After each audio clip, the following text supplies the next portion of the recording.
I think you might find this interesting.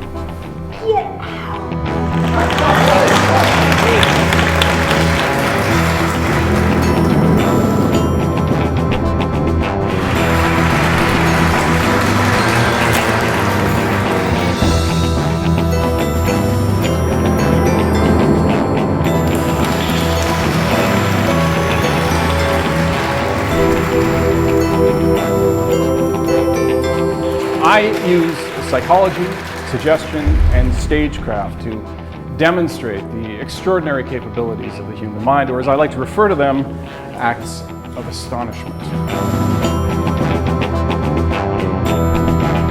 I use these skills to motivate and to empower people to look at things slightly differently in their lives. Simply think of a playing card. Jack of Hearts. The Jack of Hearts. On the back of each card, I have marked a different person's first name. Essentially, every card has a different name, and just to be clear, all of the cards are absolutely different. Would you tell everyone your first name, please? John. John, and you and I did not prearrange or discuss anything regarding the selection of this card here today. And John, this is your card, yeah? It looks like it. I mean, it must be. It's got your name written on the back. Remembering names is powerfully persuasive, yet we don't appear to be very good at it. A recent survey suggested that 83% of us actually worry about the inability to remember names. Remembering names and faces isn't nearly as difficult as we think it is, and in the next few minutes, I'm going to train you on techniques that are guaranteed to improve your ability to remember names and faces by at least 50%. Not only was he entertaining, but we were able to take specific information that he had and apply it to our day-to-day business. Our reaction to this overload of information is astounding, if not disturbing. Web browsing alone has reduced our average attention span to 9 seconds.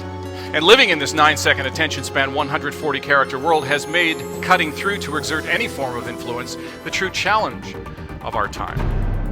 We booked Eric to speak at one of our conventions with a group of delegates that are really kind of jaded. It's a tough crowd, and they loved him. In fact, he was the only one that got a standing ovation.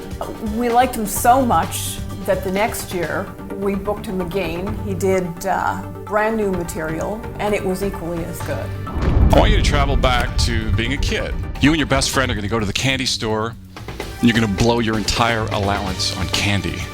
1972, okay? You just received your weekly allowance, which was how much at that time? It was about $2. $2. And what was the name of that candy store? Sophie's. Sophie's. And finally, you were with your best friend. And his name, first name? Is Gordon Mulholland. That's a receipt, is it not? Sophie's Candy Store. Sophie's Candy Store. August 14th, 1972. 1972. You said fall. It was late summer, so it was fairly close. And how much did you spend at Sophie's Candy Store? $2. $2. It says, P.S. Share your candy with Gordon. Share your candy with Gordon. Would you show that receipt to the camera, please? I've been to quite a few conventions in my business, and Eric was one of the best that I've ever seen. It was engaging, it was entertaining, I found it to be quite funny, and there was information that I took out of that, being a sales manager, that I could take back to my team and that we could use in the field, which was very beneficial. Before we went on the air, I asked each of you individually to think about something that's important to you, right? Mm-hmm. Yes. Was this about your smile? Yes. And what were you thinking of? My teeth. How did you do that? Exactly.